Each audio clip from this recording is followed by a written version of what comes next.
right, so today we're going to be talking about not being afraid to go through your spiritual awakening. Yes, and so I know when I went through mine, I definitely felt like an outcast, like something was wrong with me, like maybe I had some sort of social disorder because I I could not stand to be around people for long periods of time or in large crowds and things along those lines. Yeah. The reason being is because I was so sensitive to everybody's energy around me that I was coming in contact with throughout the day. So I was taking on their energy, good or bad, coming home with all these feelings and emotions. At some point even feeling, some depression and anxiety when all of it was not my own, not knowing that these aches, these pains, everything I was going through was my spirit and my inner self trying to make this transition, and I'm trying to allow my outward body to cope with this change I was going through. Yeah, that makes sense. Mm-hmm. I mean, for me, it definitely hit me since we're sharing personal stories. I was in a job that I thought that I was in love with, and I was fired. They fired me, and I loved that job, or so I thought. But I realized you lose things very suddenly when you're being called to more, okay? So that was the first spark of my spiritual development was, hey, you're wasting your time in this small ass cubicle just doing somebody else's work when you can be doing self-work and really figuring out why you're here, your purpose, sharing your voice.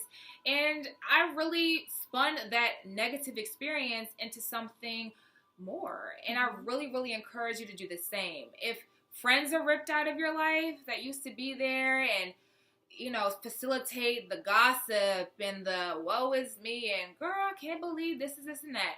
Maybe they left for a reason because you're too distracted with these worldly, lower vibrational concerns to really step into your power.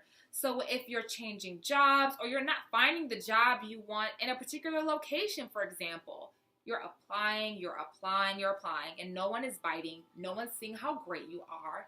Maybe take a step back and realize it could be a sign from the universe that you should relocate, that you should just really try to pursue a different endeavor entirely and go after that creative spark.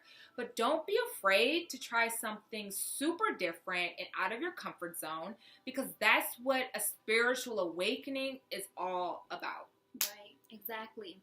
And also, one of the symptoms too, I guess symptom would be a possible word for it.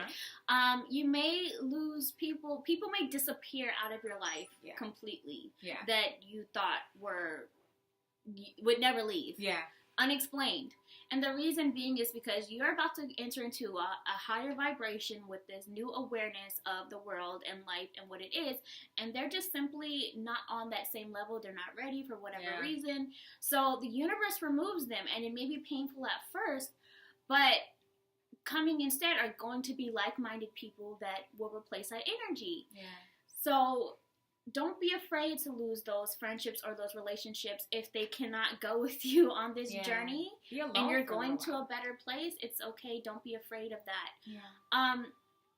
Another thing too, and I know I went through this, I'm sure you went through some too, is if you're having unexplained aches, pains, medical situations going on and the doctors can't figure it out, trust and believe it's a spiritual, it's coming from a spiritual place. And for example, you may have headaches. I know Christine and I both had headaches nonstop going through our awakening. It's because your third eye is trying to open up, and there's so much information that is being unlocked that has not been there before, and your body is trying to cope with it, and your logical mind is trying to be like, no, exactly, let's go to the doctor, and then the doctor can't find anything, and then you go on WebMD and you diagnose yourself, and then you're dying tomorrow. Just don't do that. Really understand that your body is calibrating. Yes, so just allow it to happen. And you can also ask your guides, for those of you who may be having some of those more painful, uncomfortable experiences, you can ask your guides, your angels, your guardians, whatever you choose, to help you go through this transition in a way that's more comfortable and that allows you to function throughout the day a little bit better. So you can ask for that as well during this transition. So don't be afraid of it. Yeah, and the more you're open to change, the easier it becomes. It's just like the more you resist something or just try to fight against it, the more struggle. Mm-hmm. But I realized once I just opened up and I'm like, look, something is going on. And then the secret was coming out. I'm like, oh, I'm led to this. Let me just be open to what's up. Because I was raised Christian. So this was a totally different concept to me. So spiritual awakening, like what the hell is that? I didn't know what that meant. So really letting your guard down to learning and understanding, joining different networks that teach. I mean, our Facebook group, shameless plug, We Got a Vibe. Search We Got a Vibe on Facebook. Yes. And just be yourself and ask those questions. If you've been having trippy dreams, hey, maybe Source is just trying to send you messages about next steps. Maybe you need to get out of that dead-end job. Maybe you need to leave that person alone because the relationship is no longer serving your highest good. And maybe you need to just find new friends. That's all okay. Let people go in peace. Yes. It doesn't, mean that you're doing someone else a disservice. And ultimately, this whole entire pathway that we're on is really about soul's growth. I know in Buddhist practice, they really encourage no, clinging. You have to be detached in a way that allows for flow. And detachment doesn't mean like you don't care about people and you just don't want commitment. It just means that you're okay with understanding that paths may diverge. You're open to that in a very compassionate, harmonious, and gentle way. And learn more. Learn about why, like you said, your body is feeling a certain way. Maybe there's a crystal for that.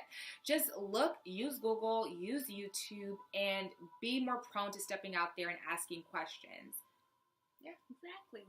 All right.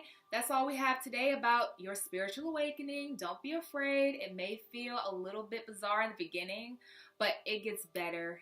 Trust me. Yes, it Any does. questions or comments, leave them below. Remember to subscribe and see you next time. Bye, Bye, guys. Bye.